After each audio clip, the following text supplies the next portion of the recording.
نحمدہ ونصلی علی رسولہ الکریم اما بعد فاعوذ باللہ من الشیطان الرجیم بسم اللہ الرحمن الرحیم رب اشرح لی صدری ویسر لی امری واحلل عقدۃ من لسانی یفقہوا قولی۔ سورہ البقرہ میں ہم آج کل جو بنی اسرائیل کے واقعات پڑھ رہے تھے، اور اسی میں وہ قصہ بھی ہے جس میں بنی اسرائیل کی قوم نے موسیٰ علیہ السلام سے پانی مانگا۔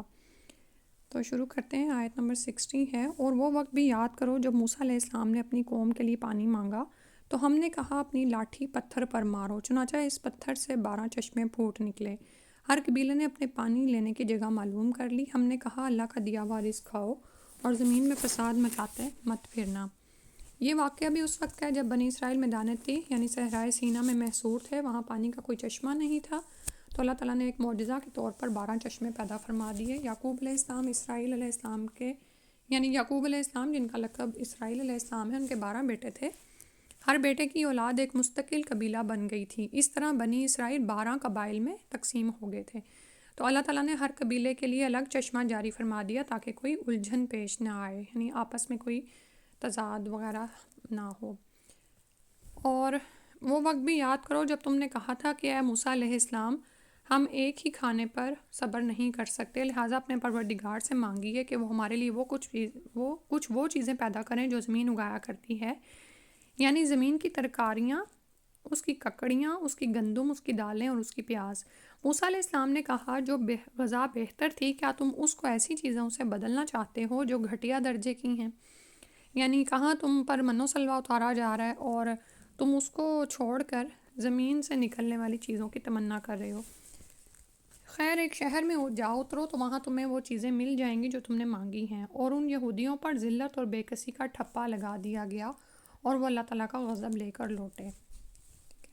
یہ سب اس لیے ہوا کہ وہ اللہ کی آیتوں کا انکار کرتے تھے اور پیغمبروں کو ناحق قتل کر دیتے تھے۔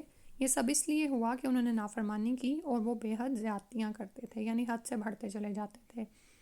تو شروع میں ہی وہ کل والا ہی سبق ہم دہراتے ہیں کہ جب ہم بنی اسرائیل کے قصے پڑھیں گے تو اس سے ہم اپنے عمل کے لیے بات نکالیں گے کہ کیا ایسا تو نہیں ہے کہ اللہ کی طرف سے ہم پر بھی بے شمار نعمتیں آتی ہیں، لیکن ہم ان کو چھوڑ کر ادنا درجے کی حقیر جو فانی چیزیں ہیں ان کے پیچھے پڑ جاتے ہیں۔ آپ یہ دیکھیں کہ قرآن پاک میں ہی واضح طور پر آتا ہے کہ ہوا خیر مما یجمعون، کہ یہ علم ہے نا، یہ ان تمام چیزوں سے بہتر ہے جو لوگ جمع کر رہے ہیں۔ اور لوگ کیا جمع کر رہے ہیں؟ گھر جمع کرتے ہیں لوگ۔ بعض اوقات کچھ ایسے لوگ ہوتے ہیں جو ہر ملک میں اپنا گھر چاہتے ہیں، ڈفرینٹ ملکوں کی نیشنلٹی ہوتی ہیں ان کے پاس، سواریاں ہیں تو وہ طرح طرح کے انسان نے اپنے لیے رکھی ہوئی ہیں، طرح طرح کے موبائلز ہیں، اسی طرح جو بھی گھر کی یعنی ضرورت کی چیزیں ہیں وہ آسائشات کے درجے تک پہنچی ہوئی ہوتی ہیں، اور ان میں بھی انسان ویرائٹی چاہتا ہے۔ ہم اپنے جو ہیں لباس دیکھ لیں، اسی طرح سے جو ہمارے کھانا پینا، ہر چیز میں ہم ویرائٹی ہے، لیکن یہی جب ہمیں یعنی سمجھایا جاتا ہے کہ آخرت کے لیے تیاری کی جائے اور اس میں ہم زیادہ سے زیادہ محنت کریں، تو ہم اس میں تھوڑے پر اکتفا کر لیتے ہیں کہ نہیں کافی ہے، کلمہ پڑھ لیا ہے، فرائض ہم ادا کر لیتے ہیں، ٹھیک ہے۔ تو دیکھنے کی بات یہ ہے کہ ہم دنیا کی فانی نعمتوں کے پیچھے ریجھ رہے ہیں یا آخرت کی ابدی نعمتوں کو چاہتے ہیں، ٹھیک ہے۔ اور آپ یہ دیکھیں کہ جو چیز آپ محفوظ کرنا چاہتے ہیں نا، وہ اگر آپ اللہ کی راہ میں دے دیں تو آخرت انویسٹمنٹ بینک میں جمع ہو جائے گی، ہمیشہ کے لیے محفوظ ہو جائے گی، لیکن ہم میں سے کم ہی لوگ اس طرح سے سوچتے ہیں، ٹھیک ہے۔ اور پھر یہ کہ اس سے بھی آگے بڑھ کر کچھ لوگوں کا رویہ یہ ہوتا ہے کہ اللہ تعالیٰ کی نعمتیں پاتے رہتے ہیں لیکن ان کی قدر نہیں کرتے، اور الٹا اللہ ہی کی ناشکری اور اس کی نافرمانی میں پڑ جاتے ہیں، اور بے حد وقانو یعتدون آ رہا ہے جیسے آیت کے آخری الفاظ کے حد سے بڑھتے چلے جاتے ہیں، ٹھیک ہے، بے حد زیادتیاں کرتے تھے۔ اللہ سبحانہ و تعالیٰ ایسی حالت سے ہمیں محفوظ فرمائے۔ اس کے بعد فرمایا حق تو یہ ہے کہ جو لوگ بھی خواہ وہ مسلمان ہو یا یہودی یا نصرانی یا صابی، اللہ اور آخرت کے دن پر ایمان لے آئیں گے اور نیک عمل کریں گے، وہ اللہ کے پاس اپنے اجر کے مستحق ہوں گے، اور ان کو نہ کوئی خوف ہوگا نہ وہ کسی غم میں مبتلا ہوں گے۔ تو یہاں پر بتا دیا گیا کہ اصل اہمیت ایمان اور نیک عمل کو حاصل ہے۔ جو بھی شخص اللہ اور آخرت پر ایمان لانے اور عمل صالح کی شرائط پوری کر دے گا، خواہ وہ کسی بھی مذہب سے متعلق ہو، نسل سے تعلق رکھتا ہو، وہ اللہ کے نزدیک اجر کا مستحق ہوگا. ٹھیک ہے. اور اللہ پر ایمان لانے میں اس کے تمام رسولوں پر ایمان لانا بھی داخل ہے، کیونکہ یہ تو ہم ایمان کے ارکان میں ہی پڑھ چکے اور شروع میں بھی آ گیا. ٹھیک ہے. تو نجات پانے کے لیے رسول اکرم صلی اللہ علیہ وسلم پر ایمان لانا بھی ضروری ہے. تو اسی لیے تمام بنی اسرائیل کو پیچھے جو آیت گزری ہے 40 سے 41 کہ وہ ان کو بھی حضرت صلی اللہ علیہ وسلم پر ایمان لانے کا حکم دیا گیا ہے. پھر اس کے بعد جو پہاڑ بنی اسرائیل کے سر پر اٹھا کھڑا کیا گیا تھا اس واقعے کی طرف اشارہ ہے. اور وہ وقت یاد کرو جب ہم نے تم سے تورات پر عمل کرنے کا عہد لیا تھا، یعنی ان سے وعدہ یہ لیا گیا تھا کہ تم تورات میں جو احکامات ہیں ان پر عمل کرو گے، اور کوہ طور کو تمہارے اوپر اٹھا کھڑا کیا تھا کہ جو کتاب ہم نے تمہیں دی ہے اس کو مضبوطی سے تھامو اور اس میں جو کچھ لکھا ہے اس کو یاد رکھو تاکہ تمہیں تقوی حاصل ہو. تو اس کا پس منظر یہ ہے کہ جب موسیٰ علیہ السلام تورات لے کر آئے تو بنی اسرائیل نے دیکھا کہ اس کے بعض احکامات بہت سخت ہیں، اس لیے اس سے بچنے کے بہانے تراشنے شروع کر دیے انہوں نے. ٹھیک ہے. تو پہلے تو انہوں نے کہا کہ اللہ تعالیٰ ہم سے خود کہے کہ تورات پر عمل کرنا ضروری ہے، اور مطالبہ گرچہ کہ یہ بھی نامعقول ہی تھا، مگر ان پر حجت تمام کرنے کے لیے ان میں سے 70 آدمی منتخب کر کے موسیٰ علیہ السلام کے ساتھ کوہ طور پر بھیجے گئے، جن کو اللہ تعالیٰ نے براہ راست تورات پر عمل کرنے کا حکم دیا. مگر جب یہ واپس لوٹے تو انہوں نے اپنی قوم کے سامنے تصدیق تو کی کہ اللہ تعالیٰ نے تورات پر عمل کا حکم دیا ہے، لیکن ایک بات اپنی طرف سے بڑھا دی کہ اللہ تعالیٰ نے یہ بھی فرمایا ہے کہ جتنا تم سے ہو سکے اتنا عمل کر لینا، جو نہ ہو سکے وہ ہم معاف کر دیں گے. چنانچہ تورات کے جس حکم میں بھی انہیں مشکل نظر آتی وہ یہ بہانہ تراش لیتے کہ یہ حکم بھی اسی چھوٹ میں شامل ہے، یعنی مشکل ہے اور ہم اس پر عمل نہیں کر سکتے. تو اس موقع پر اللہ تعالیٰ نے کوہ طور کو ان کے سروں پر بلند کیا کہ تورات کے تمام احکامات کو تسلیم کرو گے، اور جب انہیں یہ ڈر لگا کہ کہیں پہاڑ ان پر گرا نہ دیا جائے تو تب ان لوگوں نے کیا کیا کہ تورات کو ماننے اور اس پر عمل کرنے کا عہد کر لیا. ٹھیک ہے. یعنی آپ یہ دیکھیں کہ بالکل اسی طرح جیسے بچوں کو ہم سمجھاتے ہیں نا، تو بعض بچے اتنے سرکش ہو جاتے ہیں کہ وہ کسی یعنی زبانی دھمکی وغیرہ سے باز نہیں آتے. ٹھیک ہے. تو ان کے سامنے واقعی انہیں کچھ اس طرح دکھانا پڑتا ہے کہ وہ بات ماننے کی طرف آمادہ ہوں. پھر اس کے بعد فرمایا اس سب کے باوجود تم دوبارہ راہ راست سے پھر گئے، چنانچہ اگر اللہ کا فضل اور رحمت تم پر نہ ہوتی تو تم ضرور سخت نقصان اٹھانے والوں میں شامل ہو جاتے. اور تم اپنے لوگوں کو اچھی طرح جانتے ہو جو سبت یعنی ہفتے کے معاملے میں حد سے گزر گئے تھے، چنانچہ ہم نے ان سے کہا تھا کہ تم دھتکارے ہوئے بندر بن جاؤ. اور اس میں کس واقعے کی طرف اشارہ ہے کہ ہفتے کو یہودیوں کے لیے ایک مقدس دن قرار دیا گیا تھا جس میں ان کے لیے معاشی سرگرمیاں ممنوع تھیں. یعنی وہ دیکھیں ہمارے لیے جمعے کا دن پاکیزہ اور مقدس عبادت کا ٹھہرایا گیا، لیکن الحمدللہ ہمیں نماز جمعہ کے بعد یعنی کہ زمین میں پھیلنے اور رزق تلاش کرنے کی اجازت دی گئی ہے. ٹھیک ہے. آپ کو وہ آیت آتی ہوگی. ٹھیک ہے. تو لیکن یہودیوں کے لیے کیا تھا کہ ان کو ہفتے کے دن میں تمام معاشی سرگرمیوں سے یعنی کسی بھی قسم کی وہ معاش یعنی کمائی کا کام نہیں کر سکتے تھے. تو جن یہودیوں کا یہاں پر ذکر ہے وہ غالباً داؤد علیہ السلام کے زمانے میں کسی سمندر کے کنارے رہتے تھے اور مچھلیاں پکڑا کرتے تھے. تو ہفتے کے دن کیا ہوتا تھا کہ مچھلیاں پکڑنا ان کے لیے ناجائز تھا، مگر شروع میں انہوں نے کچھ ہیلے کر کے اس حکم کی خلاف ورزی کرنی چاہی اور پھر کھلا مچھلیاں پکڑنی شروع کر دی. کچھ لوگوں نے انہیں سمجھایا بھی مگر وہ باز نہیں آئے. بالآخر ان پر عذاب آیا اور ان کی صورتیں مسخ کر کے انہیں بندر بنا دیا گیا. اور اس واقعے کی تفصیل ہم انشاءاللہ سورہ اعراف میں آگے پڑھیں گے. اور پھر اللہ تعالیٰ فرما رہے ہیں کہ پھر ہم نے اس واقعے کو اس زمانے کے اور اس کے بعد کے لوگوں کے لیے عبرت اور ڈرنے والوں کے لیے نصیحت کا سامان بنا دیا. اور وہ وقت یاد کرو جب موسیٰ علیہ السلام نے اپنی قوم سے کہا تھا کہ اللہ تمہیں حکم دیتا ہے کہ تم ایک گائے ذبح کرو. وہ کہنے لگے کیا آپ ہمارا مذاق بناتے ہیں؟ موسیٰ علیہ السلام نے کہا میں اس بات سے اللہ کی پناہ مانگتا ہوں کہ میں ایسے نادانوں میں شامل ہوں، یعنی جو مذاق میں جھوٹ بولیں. تو آپ یہ دیکھیں کہ یہ ان لوگوں کا اپنے انبیاء کے ساتھ اخلاق کیسا تھا. ٹھیک ہے. نعوذ باللہ کہ مذاق کرنا اور وہ بھی یعنی ایک سنجیدہ بات میں، اور آپ کو اللہ کے حکم کے بارے میں موسیٰ علیہ السلام کیوں ان کو مذاق میں ایسی بات کہیں گے. ٹھیک ہے، تو اللہ تعالیٰ ہمیں اپنے انبیاء کی شان میں گستاخی کرنے سے بچائے۔ پھر وہ کہنے لگے کہ آپ ہماری خاطر اپنے رب سے درخواست کیجئے کہ ہمیں صاف صاف بتائے کہ وہ گائے کیسی ہو۔ اس نے کہا اللہ فرماتا ہے کہ وہ ایسی گائے ہو کہ نہ بہت بوڑھی ہو نہ بالکل بچی، بلکہ ان دونوں کے بیچ بیچ میں ہو، بس اب تمہیں جو حکم دیا گیا ہے اس پر عمل کر لو، ٹھیک ہے۔ یعنی اب چاہیے تو یہ تھا کہ وہ موسیٰ علیہ السلام کی بات کو سنتے اور اس کے مطابق عمل کر گزرتے، لیکن انہوں نے سوال کرنے شروع کر دیے، اور سوال کرتے کرتے اب یہاں تک پہنچے ہیں کہ یعنی اس کا رنگ کیسا ہو، وہ کس طرح کی ہو۔ تو موسیٰ علیہ السلام ان کو یہاں پر بھی اب کہہ رہے ہیں فَافْعَلُوا مَا تُؤْمَرُونَ، لیکن اس کے باوجود پھر کہنے لگے آپ ہماری خاطر اپنے رب سے درخواست کیجئے کہ ہمیں صاف صاف بتائے کہ اس کا رنگ کیسا ہو۔ موسیٰ علیہ السلام نے کہا اللہ فرماتا ہے کہ وہ ایسے تیز زرد رنگ کی گائے ہو جو دیکھنے والوں کا دل خوش کر دے۔ انہوں نے پھر کہا آپ ہماری خاطر اپنے رب سے درخواست کیجئے کہ ہمیں صاف صاف بتائے کہ وہ گائے کیسی ہو، اس گائے نے تو ہمیں شبہ میں ڈال دیا ہے، اور اللہ نے چاہا تو ہم ضرور اس کا پتہ لگا لیں گے۔ اب انہوں نے انشاءاللہ کہا تو موسیٰ علیہ السلام نے فرمایا کہ اللہ فرماتا ہے کہ وہ ایسی گائے ہو جو کام میں جت کر زمین نہ گاہتی ہو، یعنی زمین میں ہل وغیرہ نہ چلاتی ہو، نہ کھیتی کو پانی دیتی ہو، پوری طرح صحیح سالم ہو، جس میں کوئی داغ نہیں ہو۔ انہوں نے کہا ہاں اب آپ ٹھیک ٹھیک پتہ لے کر آئے۔ اس کے بعد انہوں نے اسے ذبح کیا، جب کہ لگتا نہیں تھا کہ وہ کریں گے، کہ وہ کر پائیں گے، ٹھیک ہے۔ یعنی جس طرح ان کو ایک عام سی گائے ذبح کرنے کا حکم ہوا تھا وہ کر گزرتے، لیکن سوالات کر کر کے انہوں نے ایک خاص گائے جو ہے وہ ذبح کی، اور لگتا نہیں تھا کہ وہ اس حکم پر اتنی جلدی سے عمل کر لیں گے۔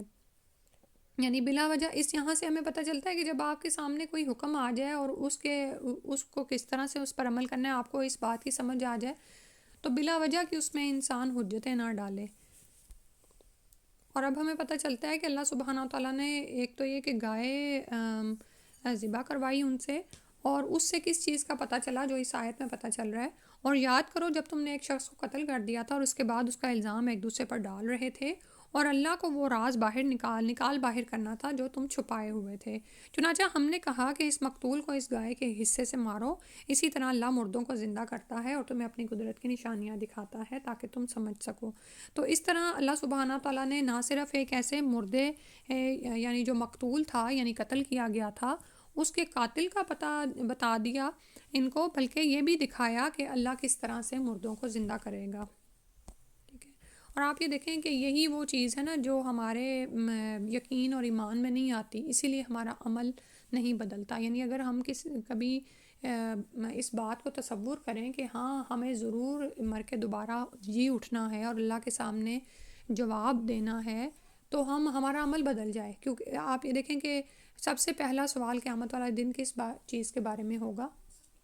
صلاح کے بارے میں، نماز کے بارے میں، ٹھیک ہے۔ تو ہم پھر کیا ہم آسانی سے اپنی نمازیں جانے دیں ہاتھ سے؟ بلکہ ہم تو پھر کیا کریں کہ افضل اعمال میں سے کیا ہے الصلاۃ علی وقتہا، تو کہ ہم تو اس کے اوقات میں پڑھنے کی کوشش کریں۔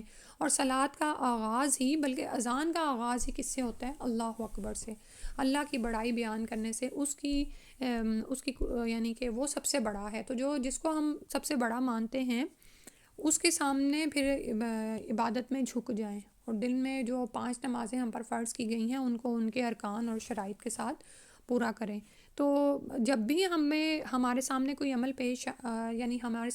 پیش کیا جاتا ہے کہ یہ ہم نے کرنا ہے، تو اس وقت اس بات کو یاد رکھا کریں کہ میرا ایمان کیا ہے۔ میں اس بات پر ایمان رکھتی ہوں کہ میں اللہ کے ایک ہونے پر، اس کے رب ہونے پر، یعنی وہ جو حکم مجھے دیتا ہے مجھے وہ ماننا ہے، اور آخرت کے دن دوبارہ جی اٹھنے پر ایمان لاتی ہوں، ٹھیک ہے۔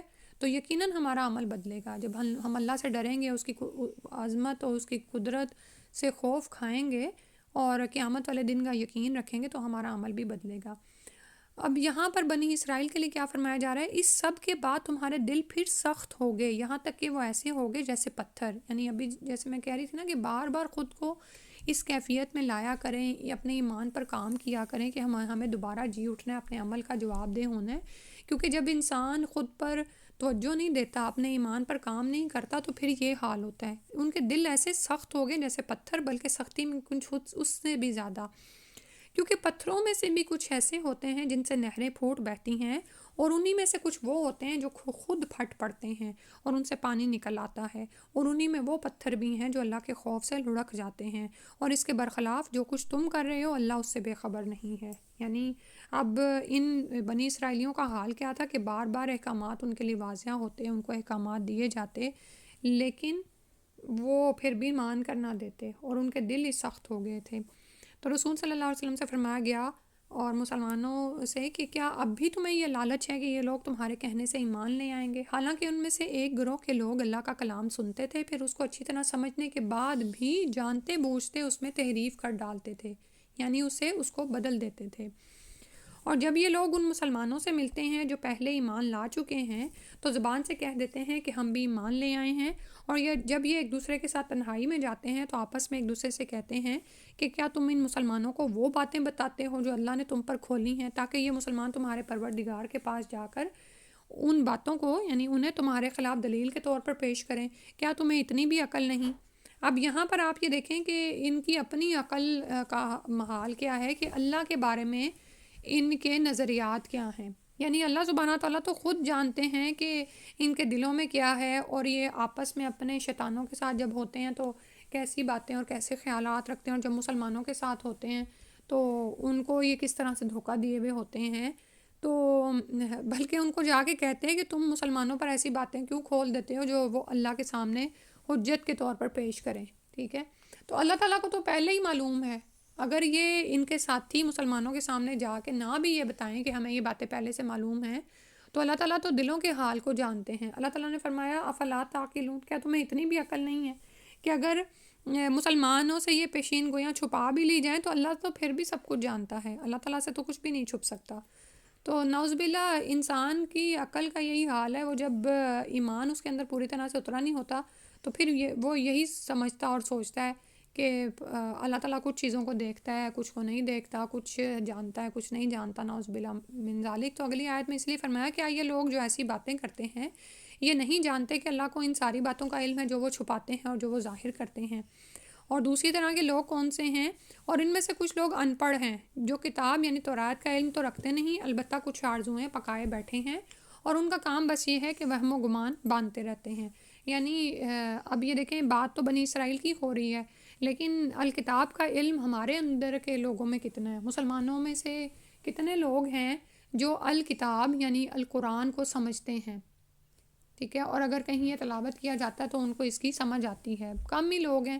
زیادہ تر کون ہیں؟ امی لوگ ہیں، عام آدمی ہیں، اور عام آدمی کیا کرتا ہے کہ مذہب کے احکامات کو قرآن و سنت سے اخذ کرنے کی بجائے اپنی ہی اس نے کچھ خواہشات گھڑی ہوئی ہوتی ہیں کہ اگر ایسے کر لیں گے تو یہ ہو جائے گا۔ تو اللہ تعالیٰ نے فرمایا وَإِنْهُمْ إِلَّا يَظُنُّونَ، مگر وہ تو بس وہم و گمان ہی باندھتے رہتے ہیں۔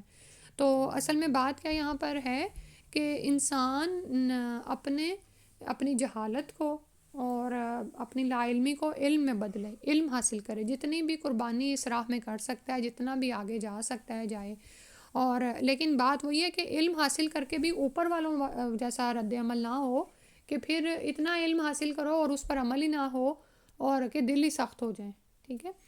تو اعتدال کی راہ کیا ہے کہ قرآن و سنت کا علم انسان سیکھے اور ایمان کی محفلوں سے جڑا رہے، ایسے لوگوں کی صحبت اختیار کرے جو علم سیکھنے کے ساتھ ساتھ عمل میں آگے ہیں۔ پھر اس کے بعد فرمایا لہٰذا تباہی ہے ان لوگوں کی جو اپنے ہاتھوں سے کتاب لکھتے ہیں، پھر ان لوگوں سے کہتے ہیں کہ یہ اللہ کی طرف سے ہے، یعنی کتاب خود لکھتے اور کہتے اللہ تعالیٰ کی طرف سے آئی ہے تاکہ اس کے ذریعے تھوڑی سی آمدنی کما لیں۔ پس تباہی ہے ان لوگوں پر اس تحریر کی وجہ سے بھی جو ان کے ہاتھوں نے لکھی، اور تباہی ہے ان پر اس آمدنی کی وجہ سے بھی جو بھی وہ کماتے ہیں۔ تو قرآن نے یہاں پر یہ ترتیب رکھی ہے کہ پہلے ان یہودی علماء کا ذکر فرمایا جو تورات میں جان بوجھ کر رد و بدل کرتے تھے، پھر ان ان پڑھ یہودیوں کا جنہیں تورات کا علم تو نہیں تھا مگر انہیں مذکورہ بالا علماء نے ان جھوٹی آرزوؤں میں مبتلا کر رکھا تھا کہ سارے یہودی اللہ کے لاڈلے ہیں اور وہ ہر صورت میں جنت میں جائیں گے۔ تو ان کا سارا علم اسی قسم کے گمانوں یعنی اپنی اٹکل پچو باتوں پر مبنی تھا، اور ان کے اس گمان کی بنیادی وجہ ان علماء کی تحریفات ہی تھیں، یعنی جو انہوں نے کتاب میں بدل کے چیزیں شامل کر دی تھیں اور کہتے یہ تھے کہ یہ اللہ کی طرف سے ہیں۔ تو اسی لیے ان کی تباہی کا خاص طور پر ذکر فرمایا گیا ہے جو آگے آیت میں آ رہا ہے، ٹھیک ہے؟ اور یہودیوں نے کہا کہ ہمیں گنتی کے چند دنوں کے علاوہ آگ ہرگز نہیں چھوئے گی۔ آپ ان سے کہیے کہ کیا تم نے اللہ کی طرف سے کوئی عہد لے رکھا ہے جس کی بنا پر وہ اپنے عہد کی خلاف ورزی نہیں کر سکتا، یا تم اللہ کے ذمے وہ بات لگا رہے ہو جس کا تمہیں کچھ پتہ نہیں۔ آگ تمہیں کیوں نہیں چھوئے گی؟ جو لوگ بھی بدی کماتے ہیں اور ان کی بدی انہیں گھیر لیتی ہے تو ایسے ہی لوگ دوزخ کے باسی ہیں، وہ ہمیشہ اس میں رہیں گے۔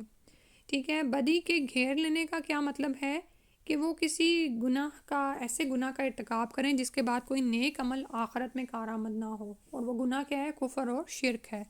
ٹھیک ہے، یعنی انسان جب ایک ایسی غلطی کر بیٹھے اور پھر اس سے باہر ہی نہ نکلے، جیسے شیطان نے بھی کیا کیا تھا کہ اللہ کا حکم نہیں مانا اور پھر اس سے باہر ہی نہیں نکلا، بلکہ آگے سے آگے کہنے لگا کہ نعوذ باللہ اللہ پر الزام دھرنے لگا کہ تو نے مجھے اس حال میں ڈالا کہ مجھے سجدے کا حکم دیا، اور پھر وہ آدم علیہ السلام سے حسد میں پڑ گیا۔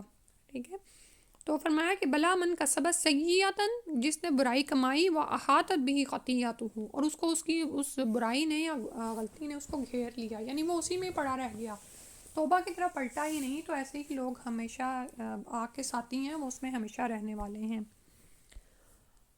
اور قرآن کا انداز ہے کہ ساتھ ہی ایمان اور عمل صالح والوں کی بھی بات بتاتا ہے، تو فرمایا کہ اور جو لوگ ایمان لاتے ہیں اور نیک عمل کرتے ہیں تو وہ جنت کے باسی ہیں، وہ ہمیشہ اسی میں رہیں گے۔ پھر فرمایا اور وہ وقت یاد کرو جب ہم نے بنی اسرائیل سے پکا عہد لیا تھا کہ تم اللہ کے سوا کسی کی عبادت نہیں کرو گے اور والدین سے اچھا سلوک کرو گے اور رشتہ داروں سے بھی اور یتیموں اور مسکینوں سے بھی، اور لوگوں سے بھری بات کہنا اور نماز قائم کرنا اور زکوٰۃ دینا، مگر پھر تم میں سے تھوڑے سے لوگوں کے سوا باقی سب اس عہد سے منہ موڑ کر پھر گئے۔ اور یاد کرو جب ہم نے تم سے پکا عہد لیا تھا کہ تم ایک دوسرے کا خون نہیں بہاؤ گے اور اپنے آدمیوں کو اپنے گھروں سے نہیں نکالو گے، پھر تم نے اقرار کیا تھا اور تم خود اس کے گواہ ہو۔ اس کے بعد آج تم ہی وہ لوگ ہو کہ اپنے آدمیوں کو قتل کرتے ہو اور اپنے ہی میں سے کچھ لوگوں کو ان کے گھروں سے باہر نکالتے ہو اور ان کے خلاف گناہ اور زیادتی کا ارتکاب کر کے ان کے دشمنوں کی مدد کرتے ہو، اور اگر وہ دشمنوں کے قیدی بن کر تمہارے پاس آ جاتے ہیں تو تم ان کو فدیہ دے کر چھڑا لیتے ہو، حالانکہ ان کو گھر سے نکالنا ہی تمہارے لیے حرام تھا۔ یعنی کچھ احکامات تو مانتے ہو اور کچھ کو پر عمل نہیں کرتے۔ تو کیا تم کتاب تورات کے کچھ حصے پر تو ایمان رکھتے ہو اور کچھ کا انکار کرتے ہو؟ اب بتاؤ کہ جو شخص ایسا کرے اس کی سزا اس کے سوا کیا ہے کہ دنیاوی زندگی میں اس کی رسوائی ہو، اور قیامت کے دن ایسے لوگوں کو سخت ترین عذاب کی طرف بھیج دیا جائے گا، اور جو کچھ تم عمل کرتے ہو اللہ اس سے غافل نہیں ہے۔ تو اس آیت کا پس منظر یہ ہے کہ مدینہ منورہ میں یہودیوں کے 2 قبیلے آباد تھے، بنو قریظہ اور بنو نذیر۔ دوسری طرف بت پرستوں کے بھی 2 قبیلے تھے جو کہ اوس اور خزرج تھے۔ قریظہ کی دوستی اوس قبیلے سے تھی اور بنو نذیر کی خزرج سے۔ جب اوس اور خزرج میں لڑائی ہوتی تو قریظہ اوس کا ساتھ دیتے اور بنو نذیر خزرج کا۔ نتیجہ یہ کہ یہودیوں کے دونوں قبیلے بالواسطہ ایک دوسرے کے مد مقابل آ جاتے، یعنی اپنے دشمنوں کے ساتھ آپس میں لڑائی کر لیتے اور اپنے دشمنوں کے ساتھ الائنس بن جاتے۔ ٹھیک ہے، تو ان لڑائیوں میں جہاں اوس اور خزرج کے آدمی مارے جاتے وہاں قریظہ اور نذیر کے یہودی بھی قتل ہوتے یا اپنے گھروں سے نکلنے پر مجبور ہوتے۔ اس طرح اگرچہ بنو قریظہ اور بنو نذیر دونوں قبیلے یہودی تھے، مگر وہ ایک دوسرے کے دشمنوں کی امداد کر کے آپس میں ایک دوسرے کو قتل اور خانمہ بربادی میں حصہ دار ہوتے تھے، یعنی گھروں کو برباد کرنے میں۔ ہاں، اگر کوئی یہودی دشمن کے ہاتھوں قید ہو جاتا تو وہ سب مل کر اس کا فدیہ ادا کرتے اور اسے چھڑا لیتے، جس کی وجہ وہ یہ بیان کرتے کہ ہمیں تورات نے حکم دیا ہے کہ اگر کوئی یہودی دشمن کی قید میں چلا جائے تو اسے چھڑائیں۔ قرآن کریم فرماتا ہے کہ جس تورات نے یہ حکم دیا ہے اس نے تمہیں یہ حکم بھی تو دیا تھا کہ نہ ایک دوسرے کو قتل کرنا، نہ ایک دوسرے کو گھر سے نکالنا۔ ان احکامات کو تو تم نے چھوڑ دیا اور صرف فدیہ کے حکم پر عمل کر لیا۔ سبحان اللہ۔ تو اس آیت سے ہمارے لیے کیا سیکھنے کا سبق ہے کہ اللہ سبحانہ و تعالیٰ انسان سے مطلق اطاعت مانگتے ہیں، یعنی اللہ کو ہم سے کیا مطلوب ہے کہ ہم مکمل طور پر دین اسلام میں داخل ہو جائیں، مطلق اطاعت کریں، مطلب یہ کہ مکمل کریں، یہ نہیں کہ پک اینڈ چوز کریں، جو احکامات تو ہمارے نفس کے خواہش کے مطابق ہیں یا جو ہمیں آسان لگتے ہیں یا جو عادتاً ہی بعض اوقات کچھ چیزیں ہماری عادت میں شامل ہو جاتی ہیں نا، ہم وہ تو کر رہے ہوتے ہیں، لیکن جہاں کوئی دوسرا کوئی نیا حکم ہمارے سامنے آتا ہے اس کو ہم نہیں مانتے اور اس کو تعویلیں دے دے کر چھوڑتے رہتے ہیں. ٹھیک ہے، اللہ سبحانہ تعالیٰ ایسی حالت سے بچائے. اللہ تعالیٰ نے فرمایا اولئک الذین اشتروا الحیاۃ الدنیا بالآخرہ فلا یخفف عنہم العذاب ولا هم ینصرون، کہ یہ وہ لوگ ہیں جنہوں نے دنیاوی زندگی کو آخرت کے بدلے خرید لیا ہے، لہٰذا نہ ان کے عذاب میں کوئی تخفیف ہوگی، یعنی کوئی کمی نہیں ہوگی، اور نہ ان کی مدد کی جائے گی. اللہم لا تجعلنا منہم، آمین. اللہم انا نسألک جنت الفردوس ونعوذ بک من النار. اللہم انا نسألک الجنت الفردوس ونعوذ بک من النار. اللہم انا نسألک الجنت الفردوس ونعوذ بک من النار. جزاک اللہ خیر. سبحانک اللہم و بحمدک اشہد ان لا الہ الا انت استغفرک و اتوب الیک. السلام علیکم ورحمۃ اللہ.